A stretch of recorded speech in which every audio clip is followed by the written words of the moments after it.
जय हिंद दोस्तों, कैसे हैं आप सभी प्यारे भक्तों को जय श्री श्याम। दोस्तों, इस टाइम मैं आया हूं हारे के सहारे श्री खाटू श्याम जी के दर्शन करने राजस्थान। तो दोस्तों, आज के इस खास और इन्फॉर्मेटिव वीडियो में मैं आपको खाटू श्याम जी के दर्शन और यात्रा की संपूर्ण जानकारी शेयर करूंगा।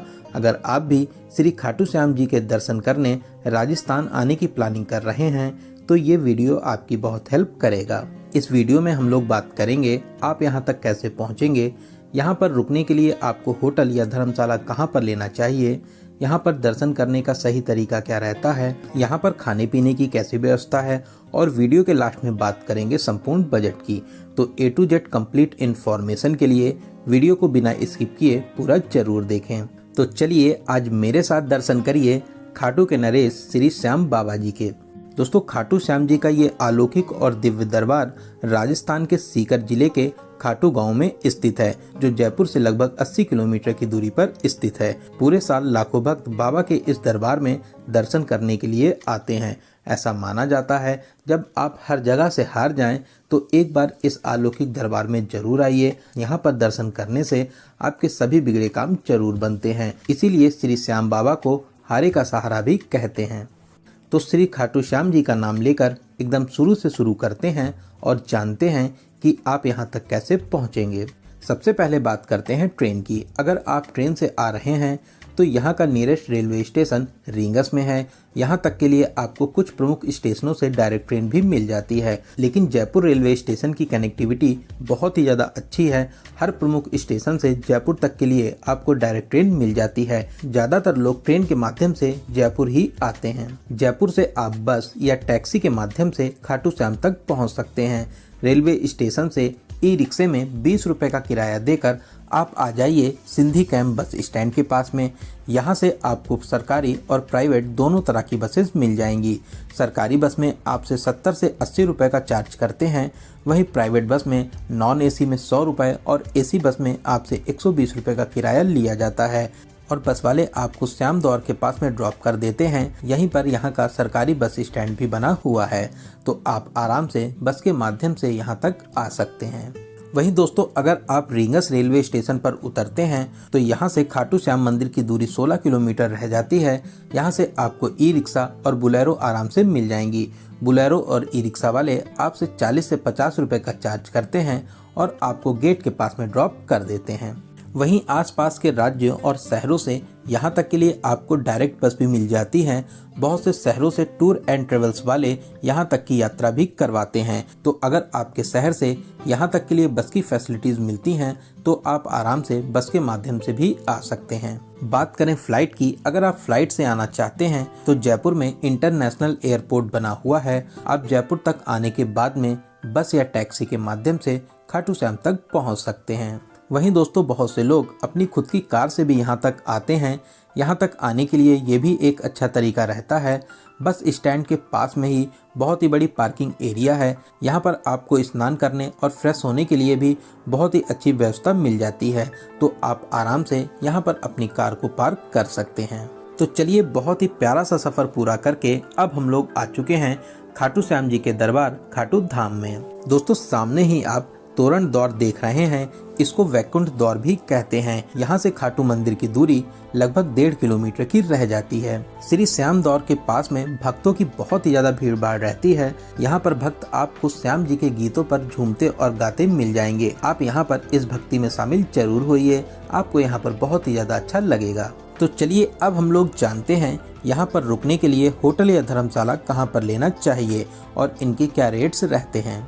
दोस्तों, जब आप रींगस साइड से आते हैं तो द्वार से पहले ही आपको बहुत से होटल और धर्मशाला मिल जाएंगे। अगर आप उधर लेना चाहते हैं तो आप वहां पर भी रुक सकते हैं। वहीं श्याम द्वार के आसपास भी आपको बहुत से होटल और धर्मशाला मिल जाएंगे। यहां से आप 50 मीटर आगे बढ़ते हैं तो यहां पर आपको बहुत से धर्मशाला मिल जाएंगे। यहां पर आप गडिया धर्मशाला, झुंझुनू धर्मशाला, वहीं इसी धर्मशाला के पड़ोस से गली में अंदर वृंदावन धर्मशाला भी बना हुआ है, जो बहुत ही बड़ा धर्मशाला है। यहाँ पर आपको कार पार्किंग भी मिल जाती है। यहाँ पर रूम्स के रेट 800 से स्टार्ट हो जाते हैं, जिसमें आपको 4 बेड की फैसिलिटीज मिलती है। अगर आप ग्रुप में आ रहे हैं तो ये धर्मशाला सबसे बेस्ट ऑप्शन में रहता है, आप आराम से यहाँ पर रुक सकते हैं। वहीं मंदिर मार्ग पर भी बहुत से धर्मशाला बने हुए हैं। यहाँ पर सत्संग भवन धर्मशाला भी बना हुआ है। यहाँ के रेट्स आप स्क्रीन पर देख सकते हैं। बहुत ही प्यारा और अच्छा धर्मशाला है। अगर आप यहाँ पर रुकना चाहते हैं तो यहाँ भी रुक सकते हैं। वहीं बात करें होटल्स की तो द्वार के पास में ही बहुत ही अच्छे और VIP होटल्स बने हुए हैं। वहीं मंदिर मार्ग पर ही जैसे ही आप पेट्रोल टंकी से थोड़ा सा आगे बढ़ते हैं तो गली में बहुत से अच्छे और सस्ते होटल भी मिल जाएंगे।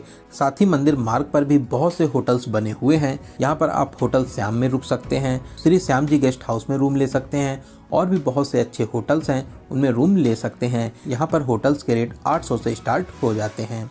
तो चलिए एक अच्छा सा रूम लेने के बाद में कुछ देर आराम करेंगे और फिर फ्रेश होने के बाद में अब हम लोग चलते हैं बाबा खाटू श्याम जी के दर्शन करने। दोस्तों मंदिर के खुलने और बंद होने का एक निश्चित समय है।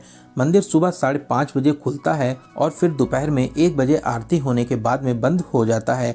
फिर शाम को लगभग 4 बजे खुलता है और रात में 10 बजे बंद हो जाता है। लेकिन दोस्तों एकादशी, न्यू ईयर, फेस्टिवल्स पर, फागुन में लगने वाले लकी मेला, जन्म उत्सव और संडे सैटरडे को भीड़ को देखते हुए पूरे दिन ही मंदिर खुला रहता है। साथ ही मंदिर कमेटी के आदेश पर टाइमिंग को चेंज भी किया जा सकता है। दोस्तों मंदिर मार्ग पर दोनों ही साइड बहुत ही प्यारी सी मार्केट बनी हुई है। आप यहां से खाटू बाबा के लिए प्रसाद, फूल माला, मोरपंखी, इत्र और निशान ले जा सकते हैं।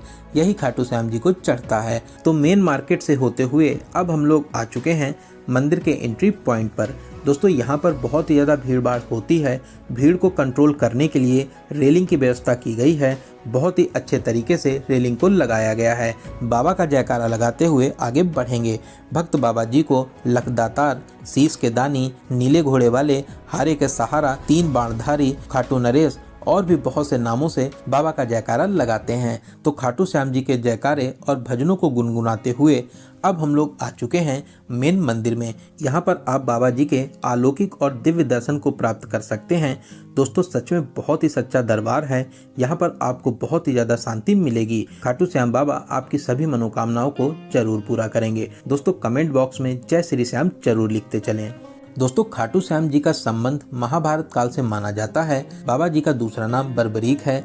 बर्बरीक जी 5 पांडवों में से एक भीम जी के पोते और घटोत्कच जी के पुत्र थे। महाभारत के युद्ध में जब श्री कृष्ण भगवान जी ने इनसे पूछा आप किसकी तरफ से युद्ध लड़ेंगे, तो इन्होंने कहा कि जो पक्ष हारेगा मैं उसकी तरफ से लड़ूंगा। भगवान श्री कृष्ण परिणाम को पहले से ही जानते थे। उनको डर था कि कहीं इसमें कुछ उलटफेर ना हो जाए, तो इसलिए उन्होंने एक ब्राह्मण का रूप धारण किया और बर्बरीक जी के पास भिक्षा मांगने के लिए आए। बर्बरीक एक महान दानी भी थे। भगवान श्री कृष्ण ने उनसे उनका शीश मांग लिया। बर्बरीक ने तुरंत ही अपना शीश काटकर ब्राह्मण को समर्पित कर दिया। इस महान बलिदान से प्रसन्न होकर भगवान श्री कृष्ण अपने असली रूप में आए और बर्बरीक जी को आशीर्वाद और वरदान दिया कि कलयुग में आप मेरे श्याम नाम से जाने जाएंगे।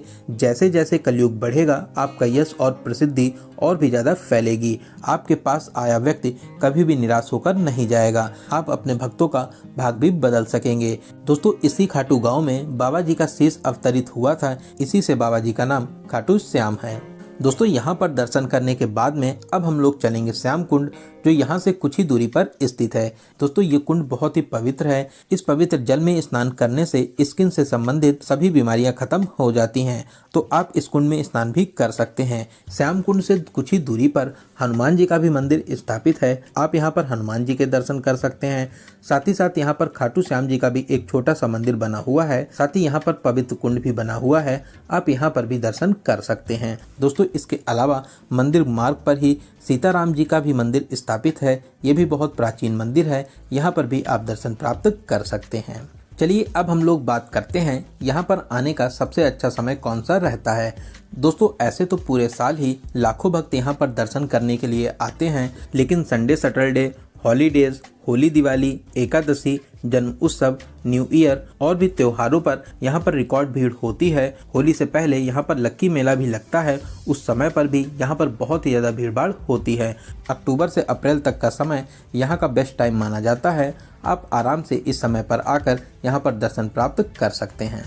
बात करते हैं खाने पीने की। यहाँ पर आपको बहुत ही पवित्र और शुद्ध भोजन मिलता है। यहाँ पर आपको हर तरीके के खाने मिल जाएंगे। साथ ही थाली भोजन की बात करें 100 रुपये से इसके रेट स्टार्ट हो जाते हैं। वहीं आप अलग अलग भी भोजन यहाँ पर कर सकते हैं। तो खाने पीने की आपको यहाँ पर कोई भी कमी नहीं मिलेगी। चलिए अब हम लोग बात करते हैं यहाँ पर आपको कितने दिनों का प्लान करना चाहिए। दोस्तों, अगर आप टाइम से यहाँ पर आ जाते हैं तो यहाँ पर दर्शन करने के बाद में आराम से घर के लिए वापसी कर सकते हैं। मैक्सिमम लोग दर्शन करने के बाद में उसी दिन अपने घर के लिए वापसी कर लेते हैं। वहीं आप अगर यहाँ पर एक नाइट का स्टे भी करना चाहते हैं तो आप आराम से एक नाइट का स्टे करने के बाद में भी अगले दिन अपने घर के लिए वापसी कर सकते हैं। चलिए अब हम लोग बात करते हैं सबसे ज़रूरी क्वेश्चन, बजट की। कितने बजट में आप इस पावन यात्रा को पूरा कर लेंगे। दोस्तों, मैं मान के चलता हूं कि आप कम से कम 2 या 3 लोग तो यहां पर दर्शन करने आएंगे ही आएंगे। साथ ही अगर आप एक नाइट का स्टे बनाते हैं तो आप मान के चलिए कि 1200 से 1500 पर पर्सन प्लस ट्रेन टिकट, इतने बजट में आप बहुत ही अच्छे तरीके से इस यात्रा को पूरा कर लेंगे। वहीं आपके पास में अगर बजट की कोई भी प्रॉब्लम नहीं है तो आप जयपुर से टैक्सी के माध्यम से यहाँ पर आ सकते हैं। साथ ही बहुत ही VIP होटल लेकर अपनी इस पावन यात्रा को पूरा कर सकते हैं। तो दोस्तों, यहाँ पर मैंने आपको खाटू श्याम जी की यात्रा और दर्शन की हर एक छोटी बड़ी जानकारी को बहुत ही अच्छे और सही तरीके से बताने की पूरी कोशिश की है। अगर फिर भी आपके कोई क्वेश्चन रह जाते हैं तो आप हमें कमेंट के माध्यम से पूछ सकते हैं।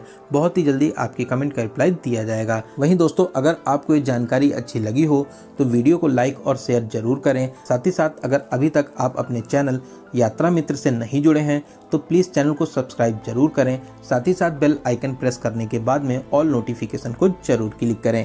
तो चलिए दोस्तों, अब मिलते हैं किसी ऐसे ही इन्फॉर्मेटिव वीडियो में। तब तक आप अपना और अपने परिवार का बहुत ज़्यादा ख्याल रखें। आपकी यात्रा सफल, सुगम और मंगलमय हो। जय हिंद, जय भारत।